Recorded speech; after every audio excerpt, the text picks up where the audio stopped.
नमस्कार दोस्तों। आज हम निफ्टी के एनालिसिस देखते हैं कि निफ्टी में मार्केट में क्या बिहेवियर हो सकता है कल के लिए, क्योंकि बहुत ही इम्पोर्टेंट है ये। इस वीक में जो मार्केट ने बिहेवियर किया है इसके बारे में हमने पहले भी अपडेट किया कर दिया था आप लोगों को, जो भी हमारे ब्लॉग से जुड़े हुए हैं या टेलीग्राम चैनल से जुड़े हुए हैं।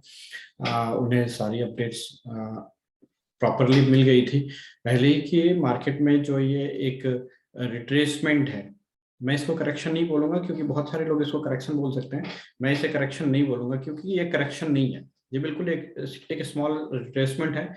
मैं अभी आपको निफ्टी का चार्ट के ऊपर मेजर करके मैं ये चीजें आपको बताऊंगा कि मार्केट में जो साइकिल होता है वो किस तरह से बिहेव करता है, और अभी जो मार्केट में ये एक गिरावट आई है ये किस तरह से अपने साइकिल को जस्टिफाई करती है। राइट। प्लस हम अभी एक एक दो बड़े इवेंट्स देखने वाले हैं जिसमें से कि हमारे यहाँ इलेक्शंस भी आने वाले नेक्स्ट मंथ में, और कुछ जो बजट्स है हमारे एनुअल बजट वो भी आने वाला है। तो ये दो बड़े इवेंट्स जब होते हैं तो मार्केट के अंदर में वॉलेटिलिटी अनडाउटेडली बढ़ती है, और इस बढ़ी हुई वॉलेटिलिटी के अंदर में मार्केट में कुछ इस तरह के रिएक्शंस आपको देखने को मिलते रहेंगे। सो ये कोई घबराने की जरूरत नहीं है, यहाँ पे बहुत बड़ा सेल ऑफ नहीं है मार्केट में फिलहाल। लेकिन अभी जो स्ट्रक्चर बना है उस स्ट्रक्चर को हम एनालाइज करने की कोशिश करते हैं, देखने की कोशिश करते हैं कि आखिर ये क्या कह रहा है और क्या हो सकता है हमारे लिए next trading ideas, trading decision हम कैसे ले सकते हैं इन चीजों को। तो चलिए देखते हैं एक बार चार्ट के ऊपर कि हम इसे कैसे देखना की कोशिश करेंगे कि क्या मार्केट में हो सकता है। राइट। तो चलिए ये निफ्टी का चार्ट लगा हुआ है हमारे पास। देखिए एक दो चीजें मैं आपको बहुत ही क्लियरली बताना चाहूंगा कि जब निफ्टी या फिर कोई भी जो एसेट क्लास होता है स्टॉक मार्केट के अंदर में, तो उनका अपना एक बिहेवियर होता है। तो इस बिहेवियर को ही हमें समझना इंपॉर्टेंट है हमारे लिए कि इस बिहेवियर में मार्केट की साइकिल आपको बिल्कुल समझ में आएगी। देखिए अगर मार्केट में हमें प्राइस को ट्रेड करना है, ट्रेड तो ऑब्वियसली हम प्राइस को ही करते हैं, तो हमें इसके बिहेवियर को समझना जरूरी है। राइट। तो मार्केट की हम इस साइकिल को समझने की कोशिश करते हैं और एक बार देखते हैं। देखिए अब हम थोड़ा पीछे जाएंगे मार्केट में, ठीक है, क्योंकि अभी आपके सामने जो चार्ट लगा हुआ है ये डेली चार्ट है। राइट। तो इस डेली चार्ट के ऊपर हम आपको कुछ चीजें बताने जा रहे हैं।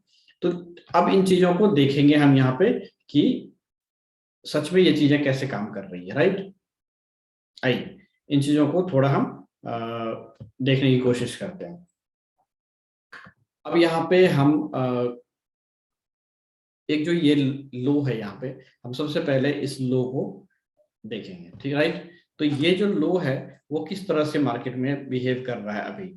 तो यहाँ पे जो ये लो बिहेव कर रहा है ना, तो इस लो को हम ये समझते हैं कि इसको एक पॉइंट मान लेते हैं। ठीक है। तो ये हमारा एक पॉइंट है जिसको हम कहते हैं कि zero, zero level, base level. Base level को हम जीरो लेवल से डिनोट करते हैं, तो हम इसको बेस लेवल मान लेते हैं। अब जब मार्केट पहला अपना बिहेवियर करती है तो इस बिहेवियर के बाद नेक्स्ट ऊपर तक आती है। ठीक है।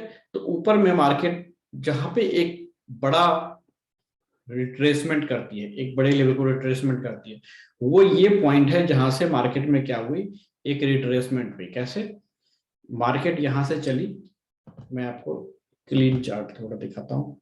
यहां से मार्केट चली और ये इस पॉइंट तक ऊपर आई। राइट। उसके बाद क्या हुआ मार्केट में, मार्केट यहां से ऊपर से नीचे की तरफ यहां आई। राइट। अब हमें ये देखना जरूरी है कि ये मार्केट नीचे कितना आई। ठीक है। मार्केट नीचे आई ये इंपॉर्टेंट नहीं है, इससे भी ज्यादा इंपॉर्टेंट ये है कि क्या मार्केट अपने फंडामेंटल को जस्टिफाई कर रही है। वो जो नीचे आ रही है कितना परसेंट नीचे आई है। राइट। तो इस इसको हम सबसे पहले देखना चाहते हैं कि ये रिट्रेसमेंट का लेवल क्या है।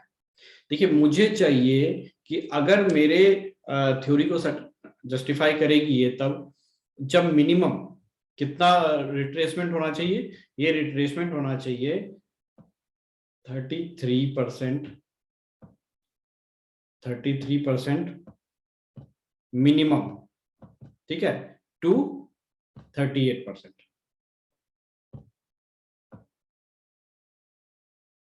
38%। ठीक है, तो ये लेवल को जस्टिफाई करेगी मार्केट 33% टू 38%। अगर इस लेवल को जस्टिफाई करती है तो इसका मतलब है कि मार्केट अपने साइकिल में चल रही है, राइट। तो अब हमें इसको रिट्रेसमेंट को चेक करना है कि क्या ये रिट्रेसमेंट 33% से 38% तक हुई है या नहीं। तो यहां से हम ऊपर पकड़ते हैं और इसके बॉटम को हम यहाँ पे मिलाते हैं। देखिए ये 38% तक के लेवल को ये अचीव कर लिया मार्केट। इट मीन्स कि हम इस साइकिल को हम मान के चलेंगे कि ये एक पॉइंट है, राइट। इस पॉइंट को हम यहाँ पे मान के चल रहे हैं। अब हमें ये देखना है कि मार्केट ऊपर की तरफ एक्सटेंशन करेगी, राइट। यहां से जब मार्केट ऊपर की तरफ एक्सटेंशन करेगी तो एक्सटेंशन कितना होगा, कहाँ एक्सटेंशन होगा, तो इस जगह से, इस पॉइंट से हम देखेंगे कि मार्केट ऊपर कितना, मार्केट यहां से यहां तक आई ना। अब देखिए इस पॉइंट तक आने का जो एक्सटेंशन का लेवल होना चाहिए वो कितना होना चाहिए, वो मिनिमम 161% होना चाहिए। ठीक है, ऊपर थोड़ा हो सकता है, कोई दिक्कत नहीं है, ऊपर हो सकता है, बट मिनिमम 161% का लेवल आ जाना चाहिए, राइट। तो अब हम ये देखना चाहते हैं कि क्या मार्केट ने 161% का लेवल को ऊपर की तरफ गई है। अब हम यहां से ऊपर की तरफ गए और हमने इस प्रोजेक्शन ले लिया। ये देखिए यहाँ पे 161% का लेवल मार्केट ने अचीव कर लिया है। अब 161% के लेवल अचीव करने के बाद मार्केट को रिट्रेस करना है। ठीक है, अब कितना रिट्रेस करेगी, कितना रिट्रेस करेगी ये भी इंपॉर्टेंट है। अब मैं ये बता देता हूं कि ये रिट्रेसमेंट का लेवल कितना होना चाहिए। तो ये रिट्रेसमेंट का लेवल 33 टू 38% यहां पर भी होना चाहिए, इस तरफ भी। ठीक है, तो ये लेवल को हम चेक करना चाहते हैं क्या यह लेवल इतना है या अभी पूरा नहीं हुआ है। अगर पूरा नहीं हुआ होगा तो मार्केट और गिरेगी, अगर पूरा हो गया होगा तो प्रोबेबली मार्केट यहां से रिवर्स कर सकती है। So let's check.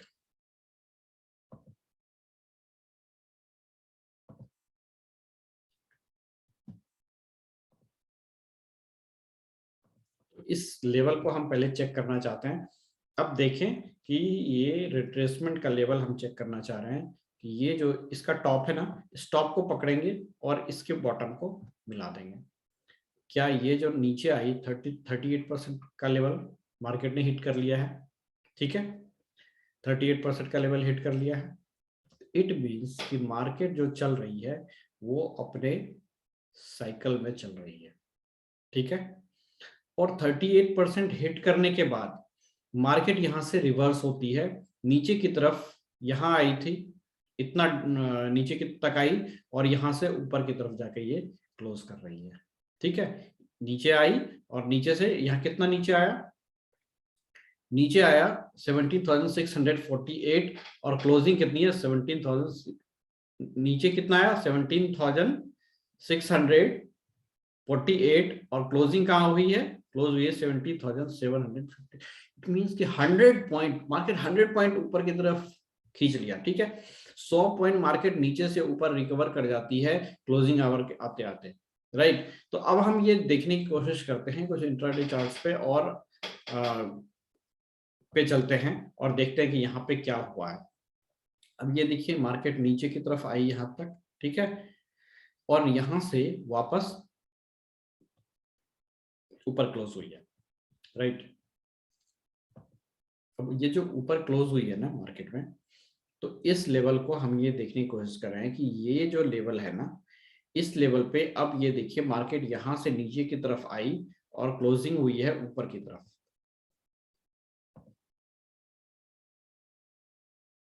चार्ट को हम बड़ा कर लेते हैं और बड़े चार्ट पे देखने की कोशिश करते हैं, राइट। अब ये देखिए मार्केट ऊपर से नीचे की तरफ आई और नीचे से जो क्लोजिंग हुई है, इसका मतलब है ये यहाँ पे कैंडल क्या है, यहाँ पे कैंडल है ग्रीन। अब देखिए ग्रीन कैंडल बनी है, इसका क्या मतलब है, ये ग्रीन कैंडल जो यहाँ पे बनी है इसका मतलब ये है कि मार्केट में गैप डाउन हुआ और गैप डाउन होकर के क्लोजिंग हुई है ओपनिंग के ऊपर, इसीलिए मार्केट ये ग्रीन कलर की कैंडल बनी है।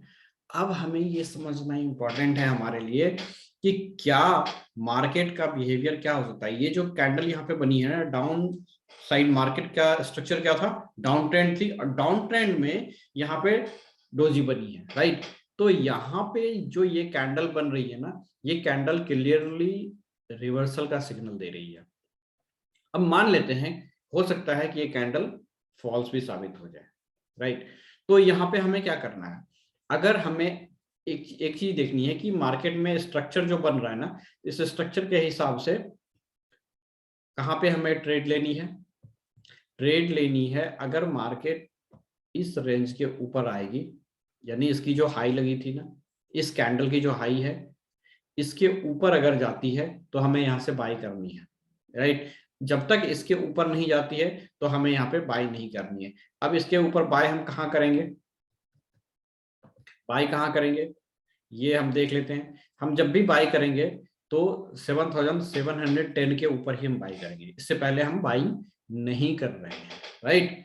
अभी क्लोजिंग कहाँ है मार्केट की, क्लोजिंग है 7670 और हमें बाय कहाँ करना है, 17,710 के ऊपर बाय करना है, निफ्टी का जो स्पॉट लेवल है, राइट। अब अगर हम यहाँ से, मार्केट में ऐसा होता है कि मार्केट की जो नीचे चली जाती है, फॉर एग्जांपल नीचे चली जाती है, अब नीचे चली जाएगी तो हमें क्या करना पड़ेगा, दो पॉइंट है हमारे पास, एक की जो मार्केट की लो है, तो लो कितनी है 17,485 की लो है। तो अब मार्केट या तो 17,485 के लो को काटेगी, अगर वो नहीं काटती है तो क्या हो सकता है कि कल ओपनिंग अगर होती है मार्केट में कि जो प्रीवियस ओपनिंग थी जहां पे हमारा मार्केट ओपन हुआ था 70,613 का, तो उसके नीचे ओपन हो जाए, उसके नीचे ओपन होता है तो इट मींस कि मार्केट लगातार 2 दिन नीचे की तरफ ओपन हो रही है, तो हमें मार्केट में अनडाउटेडली नीचे का ही व्यू रखना है, ठीक है। और अगर मार्केट में हमें बाइंग तभी करनी है जब इस लेवल यानी कि हाई जो है हमारी 17,710 के ऊपर क्लोज होती है कोई भी कैंडल, तो हम वहां से बाइंग करेंगे, अदरवाइज हमें बाइंग नहीं करनी। तो निफ्टी पे ओवरऑल जो व्यू है हमारा वो ये है कि निफ्टी यहां से रिवर्सल करनी चाहिए और 17,710 के ऊपर जो निफ्टी का स्पॉट लेवल है वहां से हम बाइंग करेंगे, राइट। तो ये ओवरऑल हमारा निफ्टी का व्यू है कि निफ्टी को हम बाइंग में देख रहे हैं, लेकिन निफ्टी अगर जो हमारी लो थी 17,485 की लो, यानी 17,480 की लो के नीचे जाती है तो अनडाउटेडली हम एक और बेयरिश मूव जो है मार्केट में देख सकते हैं। सो हम नेक्स्ट एनालिसिस नेक्स्ट डे की ट्रेडिंग क्लोज होने के बाद ही करेंगे। तो अभी तक के लिए ये जो हमारा कन्विक्शन है कि हमें अगर यहाँ से मार्केट यानी कि कल की जो लो है 17,485 की लो के नीचे कटेगी तो मार्केट एक अच्छा खासा और डिप ले सकती है, और अगर 70,610 के नीचे मार्केट ओपन होती है तो हम अनडाउटेडली उसके नीचे जब भी मार्केट जाएगी तो हम वहां पे एक सेल करेंगे मार्केट में, और अगर बाइंग करनी हो हमें तो 70,710 के ऊपर अगर मार्केट आती है तो हम वहां से बाइंग इनिशिएट कर सकते हैं निफ्टी के अंदर में। सो ओवरऑल निफ्टी पे हमारा व्यू है कि ऊपर की तरफ मार्केट आनी चाहिए, क्योंकि यहाँ से एक रिवर्सल कैंडल भी बन रहा है, अगर ये कंफर्म करता है तो हम बाइंग करेंगे। अगर और बाकी अपडेट्स जो हैं आपको हमारे टेलीग्राम चैनल के ऊपर इक्विनिवेश के ऊपर आप जाएंगे तो वहाँ पे रियल टाइम में लाइव अपडेट्स जो हैं लेवल्स के मिल जाएंगे। So thank you very much, बने रहिए हमारे साथ और देखते रहिए इक्विनिवेश। So thank you.